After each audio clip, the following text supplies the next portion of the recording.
Dulu ya. Oke, Assalamualaikum warahmatullahi wabarakatuh. Mari kita berdoa dahulu ya sebelum belajar. Raditu billahi rabbil wa bil islami dina wa bi Muhammadin nabiyya wa rasulah. Rabbi zidni ilma warzuqni fahma. Amin ya rabbal alamin. Oke, selanjutnya kita membaca Quran surat Al-Fil. Bismillahirrahmanirrahim. Alam tara kaifa fa'ala rabbuka bi ashabil fil. Alam yaj'al kaidan fi tadlil wa arsala alaihim tayran ababil tarmihim bi hijarati min sijil faja'alahum kasfun ma'kul. Oke, tadi untuk presensi saya sudah presensikan. Terus saya berharap juga teman-teman melakukan presensi di mana? Di Lensa ya, Lensa Unisa. Oke, ini materinya hari ini adalah terkait dengan konvensi naskah. Ya.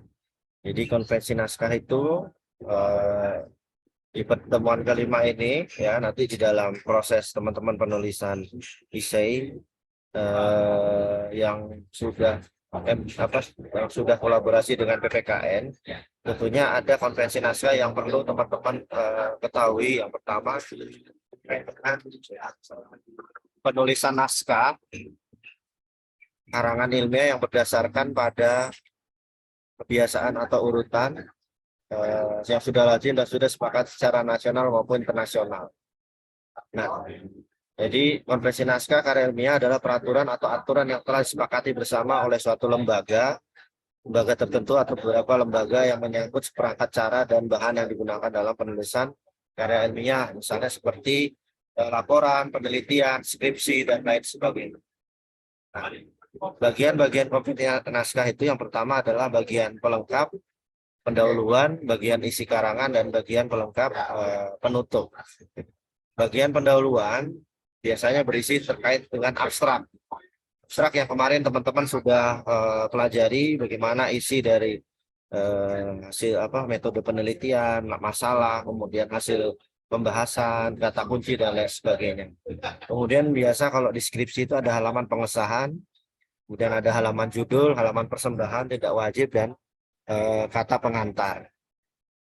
Selanjutnya diisi dengan daftar isi, daftar gambar, serta daftar tabel, teman-teman. Untuk bagian isi karangan, kalau dalam skripsi biasanya berisi bab 1 pendahuluan, bab 2 deskripsi teori metode penelitian, bab 3 deskripsi data dan isi data pembahasan. Bab 4 adalah kesimpulan dan saran. Kemudian di bab pelengkap dan penutup itu biasanya ada daftar bacaan, daftar pustaka ya yang sudah kemarin teman-teman pelajari, kemudian appendix, indeks, dan lampiran. Nah, jadi itu terkait dengan konvensi naskah. Bagaimana sih model praktiknya dalam konvensi naskah? Saya akan coba bukakan terkait dengan konvensi naskah itu, gitu ya. Kalau teman-teman buka jurnal, kita coba cari Garuda Jurnal ya dari website Garba rujukan digital.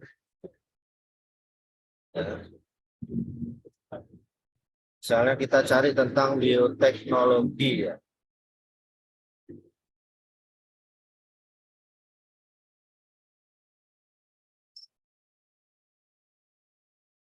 Misalnya kita ambil satu sih. Nah, kita langsung ke website jurnalnya teman-teman. Cari jurnalnya. Sudah kita ganti yang lain.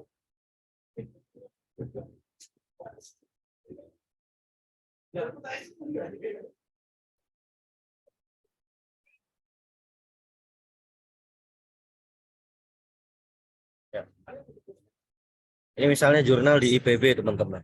Kalau teman-teman buka jurnal, di setiap jurnal itu selalu ada konvensi naskahnya. Ada di mana? Di naskahnya itu di sini teman-teman, artikel template. Jadi sebelum teman-teman memulai untuk menulis atau mulai untuk mengisi jurnal tersebut atau menginput tulisan dalam jurnal tersebut, teman-teman harus memahami isi jurnalnya. Ya, isi jurnal tersebut apa sih? Ya, Anda bisa cari di template artikel ini ketika teman-teman klik, nah itu akan masuk kepada tata cara penulisan. Nah, jadi ini yang disebut dengan apa namanya konversi naskah ya. Ini yang disebut dengan konversi naskah, artinya ketika orang mau menulis ya, menulis naskah ini ya, mau menulis naskah ini tentunya teman-teman harus mengikuti aturan ya, aturan yang berlaku pada jurnal tersebut. Jadi tidak boleh sembarangan teman-teman langsung bikin tulisan langsung diupload di sini yang nggak akan diterima penulisannya. Walaupun tulisan teman-teman atau judulnya sudah bagus gitu. Tapi tidak terima kalau teman-teman tidak mengikuti kaidah atau aturan konvensi naskah yang terjadi pada yang dimiliki oleh sebuah jurnal tersebut. Nah, dalam sebuah jurnal tersebut diatur konvensi naskahnya adalah judul ya. Nah, di sini teman-teman bisa dibaca judul dicetak tebal dengan huruf kapital pada setiap awal kata kecuali kata sambung. Ya, sangat jelas di sini. Nah, kemudian teman-teman diminta menulis judulnya itu dengan font Times New Roman ukuran 12 bold dan di center ya, yang tengah. Ya. Kemudian naskah dalam bahasa Indonesia sesuai dengan judul dalam bahasa Inggris. Jadi ketika teman-teman buat judul bahasa Indonesia harus ada judul bahasa Inggrisnya. Kemudian ini nama penulisnya. Nama penulisnya kalau penulisnya satu ya berarti satu orang. Kalau penulisnya dua atau tiga berarti ya ditulis tiga-tiganya. Nah, kalau penulisnya misalnya satu orang, di sini diberi footnote kecil gitu ya. Nah, jadi ukurannya 12. Kalau tadi judul itu 4 masih 12 juga Times New Roman, ini juga sama. Kemudian di bawahnya itu asal ya, asal penulisnya yang mengirim artikel itu dari mana asal. Ukurannya masih 12, kemudian ditulis dengan center atau tengah, tidak di bold atau ditebalkan. Nah, jadi seperti itu. Kemudian ada asterik ya, penulis korespondensi, telepon, nomornya sekian, terus ada emailnya atau surelnya. Nah, kemudian penulisan abstrak teman-teman. Di sini abstrak itu diminta menulis dengan ukuran yang sama yaitu 12 poin.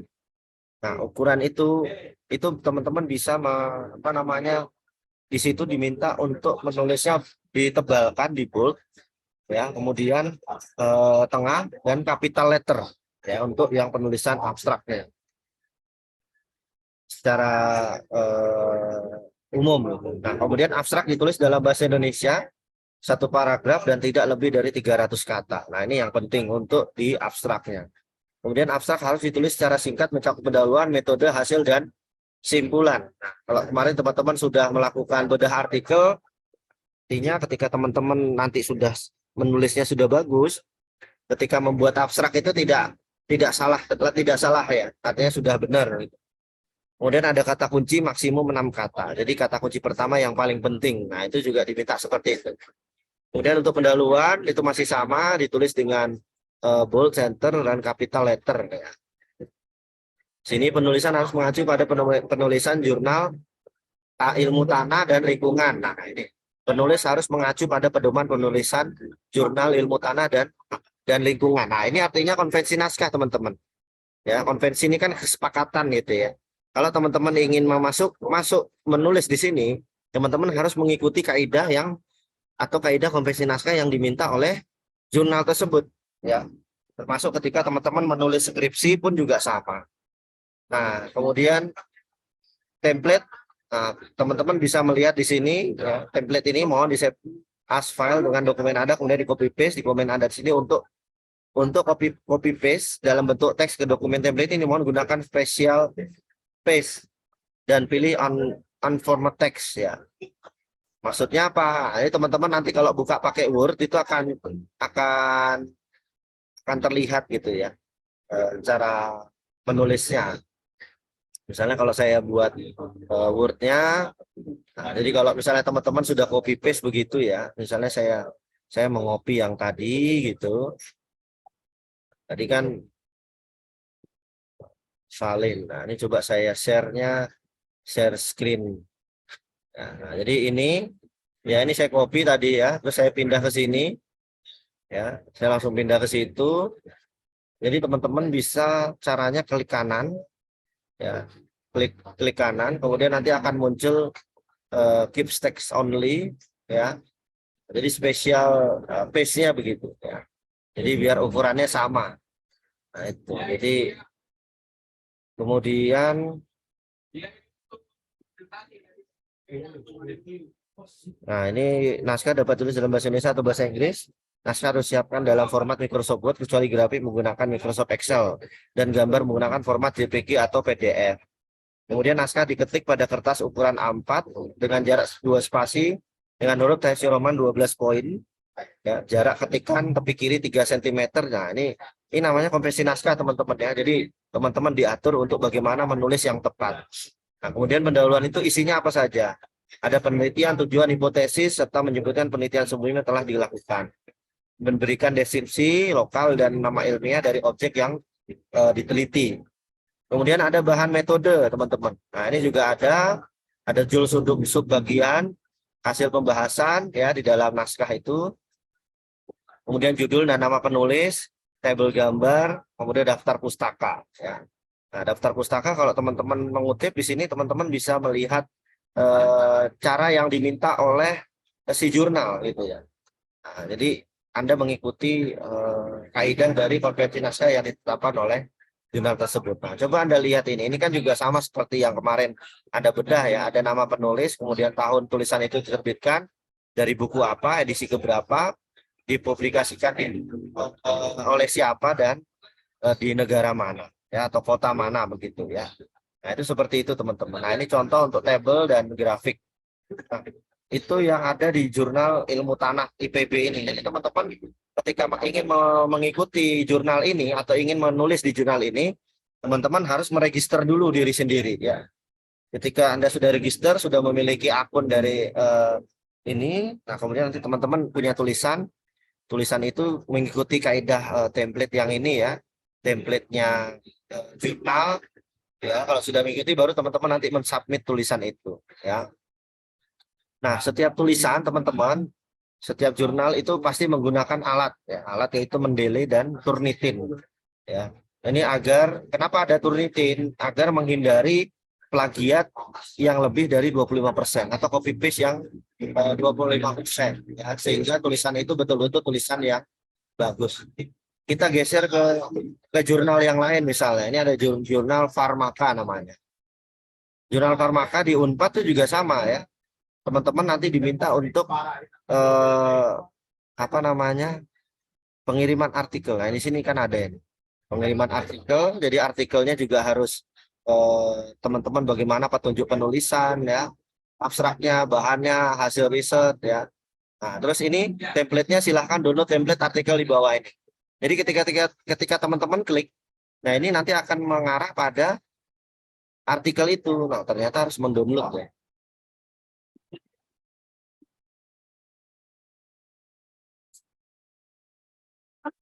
Cici ketemu ibu dulu ya. Oh ya, ya. Duluan ya.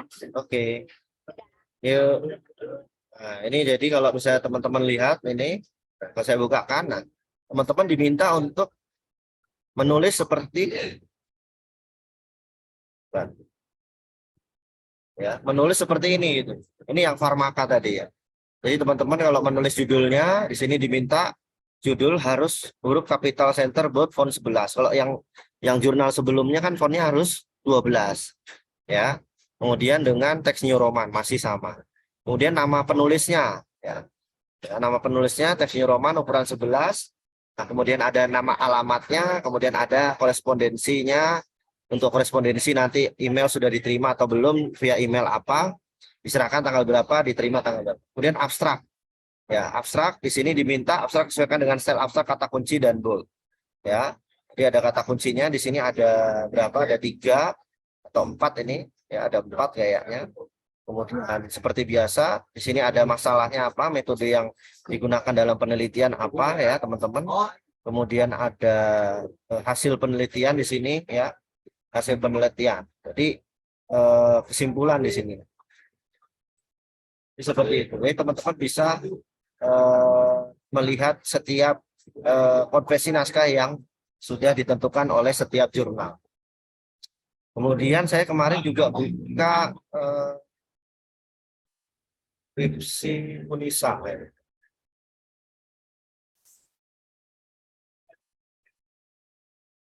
Nah, Unisa sendiri itu punya buku pedoman penyusunan skripsi mahasiswa. Nah, dari buku ini teman-teman, ini juga termasuk bagian dari konversi naskah itu tadi gitu ya. Konversi naskah itu tadi. Jadi nanti teman-teman kalau sudah menjelang semester 7 itu sudah harus punya buku ini ya. Jadi bagaimana menulisnya, kemudian apa aturannya bagaimana ya.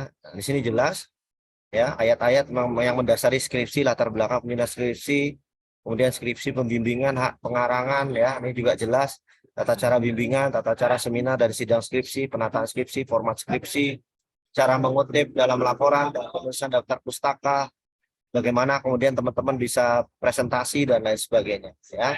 Nah, jadi seperti itu teman-teman. Ini yang diatur oleh Unisa dalam penulisan skripsi. Nah, jadi dalam konvensi naskah itulah yang kemudian teman-teman harus ikuti. Nah, ketika nanti prodi PPKN sudah mengatur naskahnya harus seperti apa, teman-teman harus ikut.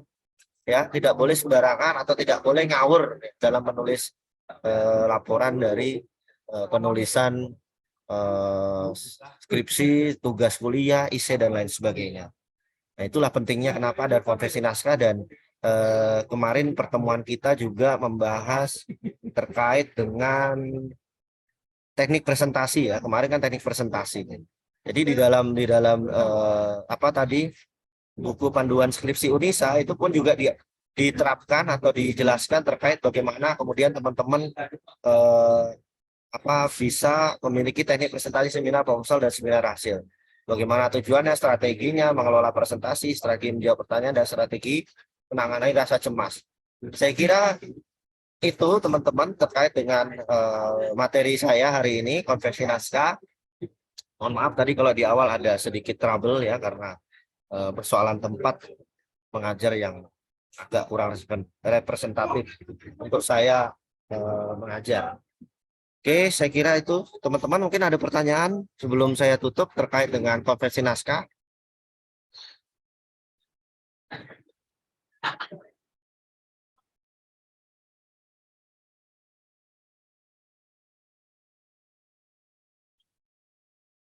Ada pertanyaan terkait dengan konversi naskah yang ingin ditanyakan? Itu ada.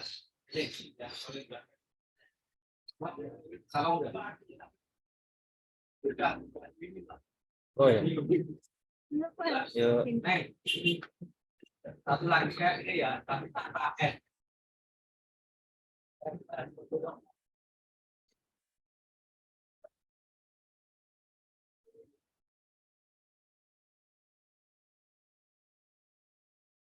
ada pertanyaan tentang konvensi naskah ini?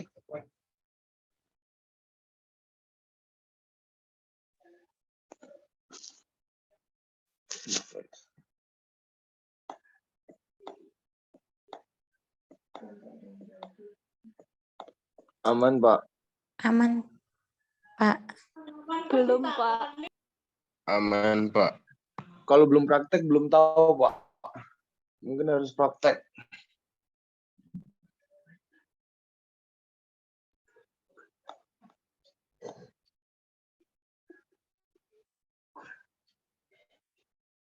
Ya, Aji sudah dengar belum ya? Ada pertanyaan enggak, Mas? Dengar, Pak. Oh ya. Aman, Pak. Tapi kalau belum praktek kayak model skripsinya, belum ada pertanyaan. Kalau udah praktek skripsinya mungkin baru ada. Oh iya ya, oke.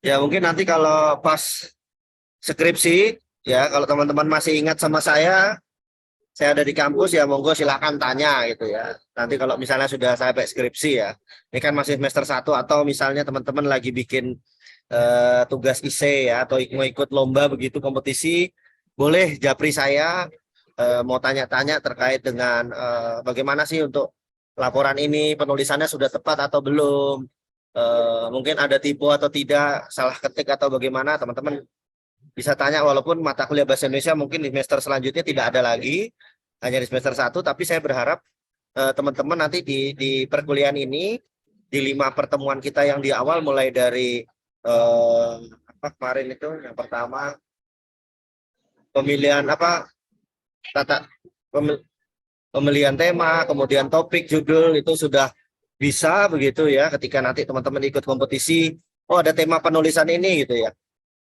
Oh sudah tahu gimana sih topiknya kira-kira apa. Apalagi kalau sudah ditentukan topiknya. Kemudian teman-teman bisa bikin judulnya. Kemudian teknik penulisan abstrak, kutipan dan daftar pustaka, kemudian teknik presentasi, terus kemudian konveksi naskah. Nah, lima hal ini yang saya kira penting dalam praktiknya. Nanti pekan depan kita masuk materi terkait dengan ejaan yang disempurnakan 1 dan 2 ya, terkait dengan ejaan. Dan saya berharap juga teman-teman sudah mengunduh atau membaca ejaan bahasa Indonesia yang ada di ejaan.kemdikbud.go.id ya. Jadi saya kira itu Mas Ajis dan teman-teman untuk perkenalan hari ini saya tidak berikan tugas ya. Mungkin minggu depan baru saya akan berikan tugas terkait materi ejaan yang minggu depan ya, 2 pertemuan itu. Saya kira itu saja hari ini. Terima kasih atas perhatiannya. Assalamualaikum warahmatullahi wabarakatuh. Tolong nanti presensi di lensa juga ya. Pak. Presensi di lensanya jangan lupa ya. Baik, Pak. Presiden itu hadir ya, Pak? Oke.